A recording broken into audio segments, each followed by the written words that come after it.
Yes, അപ്പോൾ കോൺഗ്രസും India സഖ്യവും ഒക്കെ പുതിയ സാധ്യതകൾ തേടുകയാണ്. തമിഴ്നാട്ടിൽ വിജയ്ക്കൊപ്പം 5 സീറ്റുകൾ അവിടെ കോൺഗ്രസിനുണ്ട്, ഇടത് പാർട്ടികളും അതിനകത്തുണ്ട്. 2 സീറ്റുകളുള്ള മുസ്ലിം ലീഗിനും പങ്കാളിത്തമുണ്ട്. സ്വാഭാവികമായി ഈ പാർട്ടികൾക്കൊക്കെ മന്ത്രിസ്ഥാനവും ലഭിക്കും. ആ രീതിയിൽ പുതിയ വളർച്ച തേടുന്ന ഇന്ത്യ സഖ്യത്തെ കൂടിയാണ് നമ്മൾ തമിഴ്നാട്ടിൽ കാണുന്നത്. വിജയ് വലിയ സാധ്യതകൾ അവർക്ക് മുന്നിൽ തുറന്നിടുന്നു. ഇനി എങ്ങനെയായിരിക്കും ഈ ഭരണം എന്നുള്ളത് കാണുന്നത്.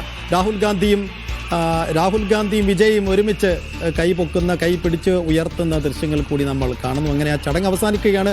രേണുക രാജേന്ദ്രൻ വിശദാംശങ്ങളുമായി. രേണു, ഒരുപക്ഷെ ഒരു സിനിമയിൽ അല്ലെങ്കിൽ ഈ രീതിയിൽ മുഖ്യമന്ത്രി ഭരണതലപ്പത്തേക്കൊക്കെ എത്തുന്ന ഒരു നായകൻ അവതരിക്കപ്പെടുന്നത് പോലെയുള്ള സിനിമയിലെ നമ്മൾ കണ്ടതുപോലെയുള്ള അതേ രംഗങ്ങൾ, അതേ വാചകങ്ങൾ, അതേ ഡയലോഗുകൾ, അണികളെയും ജനങ്ങളെയും പൂർണ്ണമായി തൃപ്തിപ്പെടുത്തുന്ന രീതിയിലുള്ള വാഗ്ദാനങ്ങൾ, പ്രഖ്യാപനങ്ങൾ, എങ്ങനെ കാണാം അദ്ദേഹത്തിന്റെ പ്രസംഗത്തിൽ? അതുതന്നെയാണ് സിനിമ അവസാനിപ്പിച്ച രാഷ്ട്രീയത്തിലേക്ക് കയറിയിരിക്കുന്ന വിജയ് ഇപ്പോൾ അതേ ഡയലോഗുകൾ തന്നെയാണ് സിനിമയിൽ പറയുന്ന അതേ ശൈലി, അതേ എക്സ്പ്രഷൻ, അതുപോലെയുള്ള തമിഴ്നാട്ടിലെ രാഷ്ട്രീയമാണ് ഇപ്പോൾ വിജയ് പറഞ്ഞിരിക്കുന്നത്. ഞാൻ തെറ്റ് ചെയ്തില്ല, തെറ്റ് ചെയ്തവരെ ഞാൻ വെറുതെ വിടില്ല എന്നതാണ് തമിഴിൽ അദ്ദേഹം പറഞ്ഞിരിക്കുന്നത്. ഗംഭീരമായ രീതിയിൽ തന്നെയാണ് ആദ്യം മുതൽ തന്നെ തമിഴിൽ അദ്ദേഹം ഒരു സിനിമാ ഡയലോഗിൽ തുടങ്ങുന്ന പോലെയാണ് എന്തായാലും സത്യപ്രതിജ്ഞാ ചടങ്ങിൽ അദ്ദേഹം ആദ്യം മുതൽ സംസാരിച്ചു കൊണ്ടിരിക്കുന്നത്. ഇതിൽ ഏറെ പ്രധാനപ്പെട്ടത് സ്ത്രീ സുരക്ഷ എന്ന് പറയുന്ന ഒരു വാക്ക് തന്നെയാണ്. തമിഴ്നാട്ടിലെ ഓരോ സ്ത്രീകൾക്കും ഞാൻ സുരക്ഷ ഉറപ്പാക്കുമെന്നൊരു സർക്കാർ അധികാരത്തിൽ വന്നതിനു ശേഷം, തമിഴ്നാട്ടിൽ വിജയുടെ സർക്കാർ അധികാരത്തിൽ വന്നതിനു ശേഷം ആദ്യം പറഞ്ഞ വാക്കാണ് സ്ത്രീ സുരക്ഷ തമിഴ്നാട്ടിൽ ഞാൻ ഉറപ്പാക്കുന്നു എന്നതാണ് എന്തായാലും വിജയ് പറഞ്ഞിരിക്കുന്നത്. രണ്ടാമത് പറഞ്ഞിരിക്കുന്നത് ലഹരി അല്ലെങ്കിൽ ലഹരി ഒഴുക്ക് തമിഴ്നാട്ടിൽ ഒരുപാടുണ്ട്. അത് നമ്മുടെ യുവാക്കളെ ബാധിക്കുന്നുണ്ട്. നമ്മുടെ ചെറുപ്പക്കാരെ, എൻ്റെ അനിയന്മാരെയും അച്ഛന്മാരെയും സഹോദരന്മാരെയും കുഞ്ഞുങ്ങളെയും ഞാൻ ആ ലഹരി ഒഴുക്കിൽ നിന്ന് മാറ്റുകയാണ്. അത് ഇന്നു മുതൽ അധികാരത്തിൽ എന്നതാണ് പറഞ്ഞത്. സത്യപ്രതിജ്ഞ ചെയ്ത ഏകദേശം 1 മണിക്കൂർ പോലും ആയിട്ടില്ല. ആദ്യമായിട്ടാണ് ഒരു മുഖ്യമന്ത്രി എന്ന് വേണം പറയാൻ, ആദ്യമായിട്ട് ഒരു പ്രസ്താവന കൊണ്ടുവരുന്ന അല്ലെങ്കിൽ ഒരു ഉത്തരവ് കൊണ്ടുവരുന്ന, ഇന്നു മുതൽ അത് നടപ്പാകുന്നു, ഇപ്പോൾ മുതൽ നടപ്പായി എന്നതാണ് വിജയ് എന്തായാലും ഇപ്പോൾ സത്യപ്രതിജ്ഞാ ചടങ്ങിൽ പറഞ്ഞിരിക്കുന്നത്.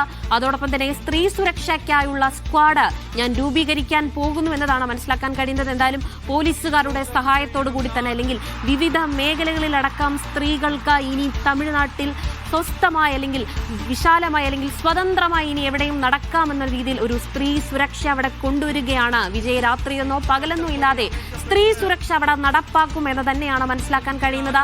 അതോടൊപ്പം തന്നെ വലിയ രീതിയിലുള്ളൊരു വിമർശനമാണ് DMK സർക്കാർക്ക്. ദ്രാവിഡ സർക്കാർ DMK സർക്കാരെ നോക്കി അല്ലെങ്കിൽ MK സ്റ്റാലിനെ നോക്കി മുഖ്യമന്ത്രി കസാരയിൽ ഇത്രയും നാളും ഇരുന്ന MK സ്റ്റാലിനോട് അദ്ദേഹം പറഞ്ഞിരിക്കുന്നത് 10 ലക്ഷം കോടി രൂപയാണ് തമിഴ്നാടിന് കടമായി നീക്കിവെച്ചിട്ട് MK സ്റ്റാലിൻ പോയിരിക്കുന്നത് എന്നുകൂടിയാണ് അദ്ദേഹം പറഞ്ഞിരിക്കുന്നത്. എന്തായാലും വലിയ രീതിയിൽ കേരളത്തിൽ പ്രതിപക്ഷ നേതാവ് പറഞ്ഞ പോലെ ഒരു വാക്ക് തന്നെയാണ്. എന്തായാലും വലിയ രീതിയിൽ ഒരു കടക്കണിയാണ് തമിഴ്നാട്ടിൽ ഉള്ളത് എന്നുകൂടി അദ്ദേഹം പറഞ്ഞിട്ടുണ്ട്. 10 ലക്ഷം കോടി രൂപ എന്നൊരൊറ്റ വാക്കിൽ അദ്ദേഹം ഒതുക്കിയിരിക്കുകയാണ്. മറ്റ് വിമർശനങ്ങളൊന്നുമില്ല. 10 ലക്ഷം കോടി രൂപ MK സ്റ്റാലിൻ സർക്കാർ തമിഴ്നാട്ടിൽ ഉണ്ടാക്കി വച്ചിട്ടുണ്ട് എന്ന് അദ്ദേഹം പറഞ്ഞിട്ടുണ്ട്. അതിൽ തന്നെ ഒരൊറ്റ വാക്കിൽ ഒതുക്കിയിരിക്കുകയാണ്. അതിൽ തന്നെ എല്ലാം ഉണ്ട്, ജനങ്ങൾക്കെല്ലാം മനസ്സിലാകും എന്ന് തന്നെയാണ് എന്തായാലും ഇപ്പോൾ ജോസഫ് വിജയും പറഞ്ഞിരിക്കുന്നത്. അതോടൊപ്പം തന്നെ വലിയ രീതിയിലുള്ള പ്രസ്താവനകൾ അദ്ദേഹം നടത്തുകയാണ്. പുറത്തുനിന്ന് പിന്തുണ നൽകുന്ന ഓരോ സഖ്യകക്ഷികളെയും അദ്ദേഹം എടുത്തു പറഞ്ഞിട്ടുണ്ട്. ആദ്യം തന്നെ വേദിയിലിരുന്ന ലോക്സഭാ പ്രതിപക്ഷ നേതാവ് രാഹുൽ ഗാന്ധിയെ പറഞ്ഞുകൊണ്ടാണ് അദ്ദേഹം തുടങ്ങിയത്. രാഹുൽ ഗാന്ധി, അതോടൊപ്പം തന്നെ കേരളത്തിൽ നിന്നുള്ള KC വേണുഗോപാൽ അടക്കമുള്ളവരെ ആ ചടങ്ങിൽ അദ്ദേഹം പറഞ്ഞിട്ടുണ്ട്. CPM MA ബേബി പറഞ്ഞിട്ടുണ്ട്. അതോടൊപ്പം തന്നെ തമിഴ്നാട് CPM ജനറൽ സെക്രട്ടറി ഷൺമുഖത്തെയും അദ്ദേഹം ആ വേദിയിൽ എടുത്തു പറഞ്ഞിട്ടുണ്ട്. അതോടൊപ്പം തന്നെ മുസ്ലിം ലീഗ്, VCK അങ്ങനെ നിരവധി സഖ്യകക്ഷികൾ, പുറത്തുനിന്ന് പിന്തുണ നൽകുന്ന സഖ്യകക്ഷികളെയും ആ വേദിയിൽ അദ്ദേഹം മറന്നിട്ടില്ല.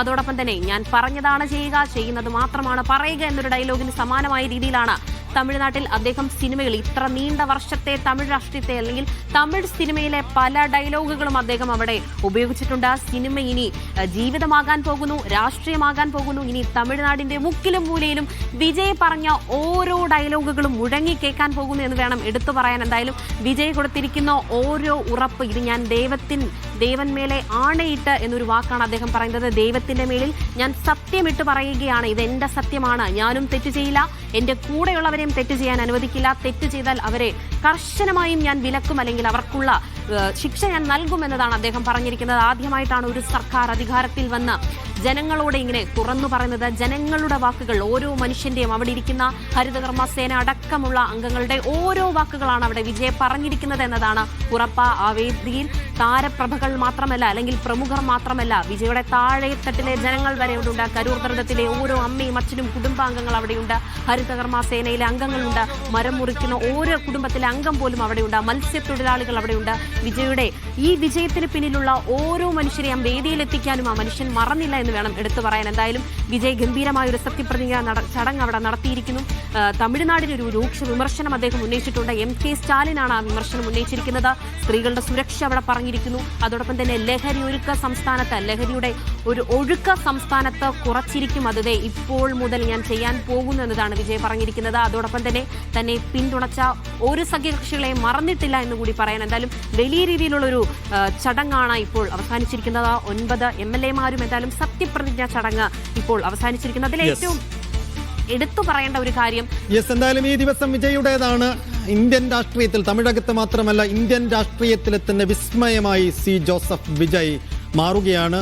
ഒരു സ്വപ്ന സാക്ഷാത്കാരം പോലെ, ഒരു അത്ഭുതം പോലെ, വിസ്മയം പോലെ സി ജോസഫ് വിജയ് പാർട്ടി ഉണ്ടാക്കി 2 വർഷങ്ങൾ മാത്രം പിന്നിടുമ്പോൾ 60 വർഷം നീണ്ട ദ്രാവിഡ രാഷ്ട്രീയത്തെ കടപുഴക്കിയെറിഞ്ഞ് ഒരു കൊടുങ്കാറ്റ് പോലെ തമിഴ് രാഷ്ട്രീയത്തിലേക്ക് കടന്നു വന്നതാ ഇപ്പോൾ തമിഴകത്തിന്റെ തലൈവരായി മാറുന്നു. ഇനി 5 വർഷം വിജയ് ഭരിക്കും. ഒരു തെറ്റിനെയും വകവെച്ചു കൊടുക്കില്ല. അത് ഞാനാണെങ്കിൽ ഞാൻ തെറ്റ് ചെയ്യില്ല, എൻ്റെ പാർട്ടിയിൽ ഒരാളാണ് തെറ്റ് ചെയ്യുന്നതെങ്കിൽ ആ തെറ്റ് ചെയ്യുന്ന ആളെയും പിടിച്ച് പുറത്തിടും എന്നതടക്കം ഇത് വെற்றிയുടെ ഉറപ്പാണെന്നടക്കമുള്ള വമ്പൻ ഉറപ്പുകളും പ്രഖ്യാപനങ്ങളും എല്ലാ അർത്ഥത്തിലും ജനങ്ങളെയും ആരാധകരെയും അണികളെയും കയ്യിലെടുക്കുന്ന മാസ് ഡയലോഗുകളുമായി വിജയ് തുടങ്ങുകയാണ്. ഇനി എങ്ങനെ മുന്നോട്ട് പോകും എന്ന് കാത്തിരുന്നു കാണാം.